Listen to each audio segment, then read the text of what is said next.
a really strong start to the meet, especially season high on vault, and then it kind of faltered towards then. How did you kind of take away from this meet? Yeah, super proud of how they came out today and vaulted. They've been really working hard on landings and just details in the air. I felt like they came out and really showcased that. I mean, I think overall our landings were the best on vault today, which was really cool to see. And I felt like we had some different people step into different roles, like, Maddie getting to do a bar routine, things like that. So I thought, that was exciting to hit the bar lineup with somebody new in it.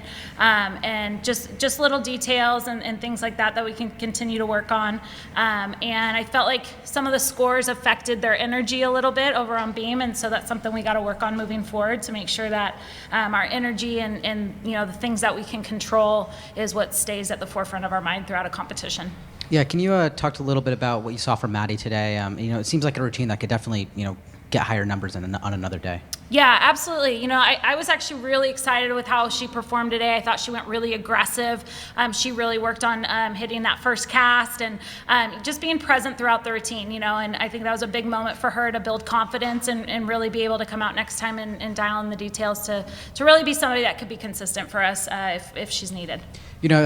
You've talked a lot about landings, and the athletes have talked about landings as well, and then on floor 2 out of bounds today. Yeah. Can you just talk a little bit about what the focus is to try and for the next meet, try and get those landings a little better? Yeah, it's a balance on floor about this point in the season of how many do you take on soft and how many do you take on hard to make sure that you're preserving just how they feel throughout the season.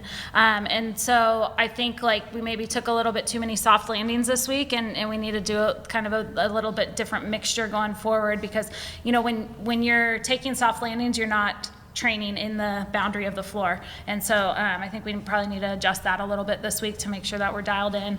I felt like their technique, their form, things looked really good. So it's just a little bit taking things forward a little too much or backward on their passes that caused them to go out of bounds. So we'll just clean it up. It's not something that's typical for us. And so, we'll clean it up this week and dial it in for next weekend.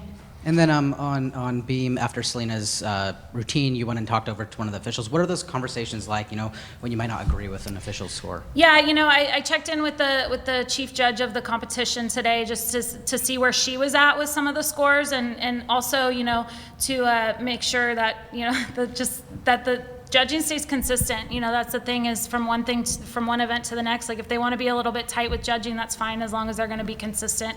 I felt like they did do that pretty well, and they held the consistency across the board as far as being a little bit tight with some of the numbers. So this is the last Utah UCLA meet of Pac-12 history. Do you want to see Utah, are you trying to get them in a quad meet or a dual meet and the schedule moving forward? Yeah, we do plan to continue having these competitions. I think that's 2 legacy programs with an amazing tradition and history, and so when we are able to get on the floor with them, I think it's a special meet, and so we definitely want to continue that moving forward and plan to do so. I know we said Kaitlyn's the most outwardly competitive person on the team, so how did you see her just, take on the challenge of contributing in the all-around in a high, hyped up meet like this? Yeah, well, I was super excited to see her come out and stick that vault today. I thought that was just huge. I know she's been really going for it, really trying to find that landing in the competition setting, and so that was exciting to see for her. The thing I was most impressed with her today is how steady her demeanor was. When things didn't maybe go perfectly or the score was a little surprising to her, things like that, she just stayed steady and kept her energy throughout the entire competition. And right before her floor routine, I felt like she really energized the team just because she was excited. Her hype song was on, and she walked out there and just crushed that routine. It was really cool to see, and it was an exciting moment. I was really impressed with her as a freshman, how she comes out here to compete just with the energy and the attitude and just the focus she has. It's really impressive. And then just one more, Selena, second 10 in as many weeks.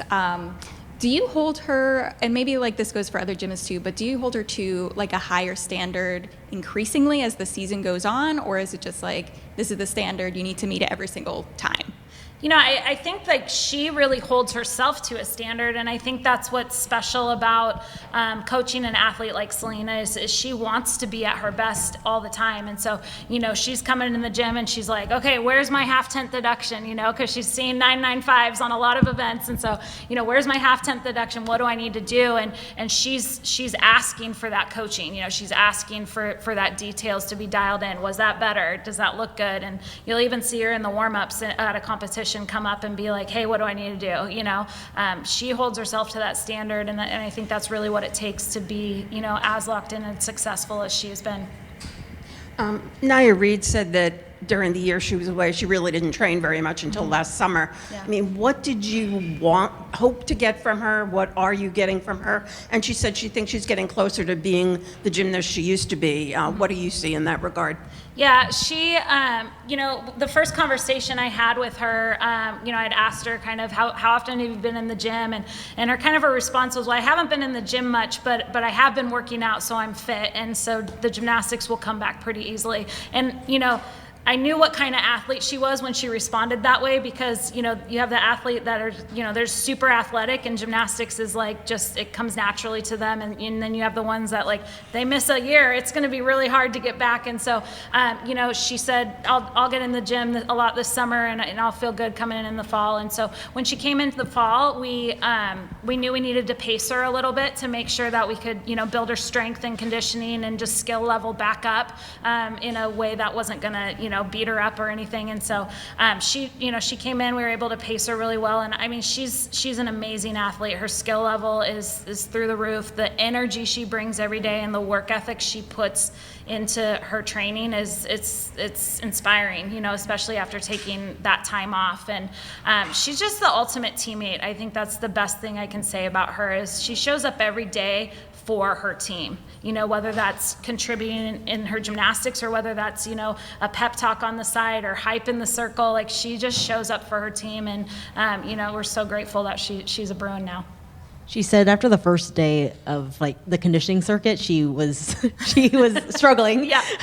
Like, what do you remember about getting her into the gym and seeing her, perform in person for the first time? Yeah, again, the energy that she brought really was the thing that stood out the most, I think, with her. We knew that we needed to pace her, and I think that was our conversation as a staff and, with our athletic performance staff as well. Like, we got to get her strong. We got to get her to a point where she can really take gymnastics, the work that it takes to be able to build your skill level back up. We got to get her strong enough to be able to handle that before we really push. And so, yeah, she was sore for a good 2 weeks. She was pretty sore, but, she's an athlete, and she got it back pretty quick. I was really impressed. How would you say Selena's developed as a leader on this team? Mm-hmm. Last year she was a freshman. She just kind of followed along and did really well, but it seems like she has a larger role on this team. Yeah, it's actually the last 2 meets has been really special to watch her, because the last 2 meets we've had moments in the middle of the meet where Selena chose to speak up and talk to the team and really help them dial in, focus on the things that we need to focus on, and to really finish the meet strong. And she did it again today. And for me, it's just like my heart smiles when she does it, because I think a year ago she was just trying to figure it out and, figure out how to transition from, being a great competitor to being a great teammate. And now she's really starting to figure it out. And just those little moments just make me so proud that she's really blossomed into that teammate. And it's important when some of your top athletes become leaders, it really helps your team level up. And I think that's what's happening with us the last month or so here. What was the moment today where she steps up as a leader? Yeah, it was after beam. We had circled up, and I talked to them about focusing on the things that we can control, bringing our energy. That I'd put our floor party up against any other team in the country, and so let's go and leave it all out on the floor. And Selena told the team to celebrate every moment. That anything we do is fantastic. Let's get out there and celebrate, and keep the energy throughout. And it hyped up the team, and we went and had a great time on floor. So. You talked about the energy on beam kind of dipping a little bit because of some of the scores. How do you focus on kind of not letting that happen in the future? Because you can't really control what the scores are. Yeah, you got to be intentional about it. I mean, that's really the thing. It's a decision. You know, I think it's easy to get wrapped up in the things you can't control, but you got to be intentional about it. You got to decide that, you know, if it affects you, you got to not even look at the scores then. Focus on the performance, focus on the next person up, focus on the team. And, you know, I think we can do that. I think we shifted pretty well on floor to be able to do that, but, you know, definitely something we want to continue to grow in. Any other questions? Hi, Janelle. Hi.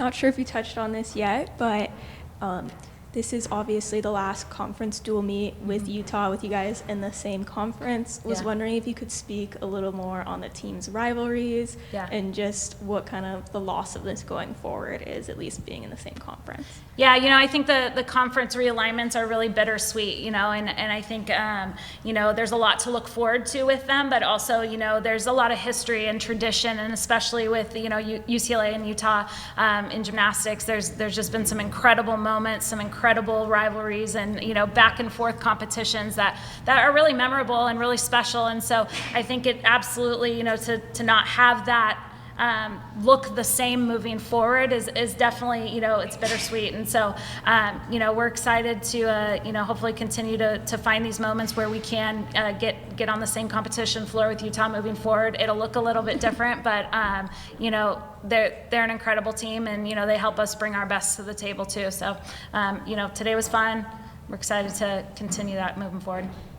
And what does it say about the UCLA program, of the amount of alumni who show up for alumni meet, including people from the former men's team, which has not been in existence for years now? Right. Yeah, it was so special having so many alumni here. I mean, it's really special for me because, you know, when I first got this job, one of the things that, you know, I thought about a lot was just the traditions and the history and just the legacy of this program. And so to be able now to be building relationships with the people that, you know, paved the way for what we get to do now is something really meaningful, and it's special. And, you know, we've got to have some different activities with them and all of that, and just getting to know them and to see how this program and this university shaped their life and what they're doing now is just something that it's really inspiring. We had a great moment after practice yesterday with some of the alumni that were already in town.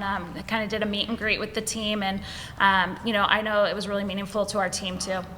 Thanks, Janelle. Yep.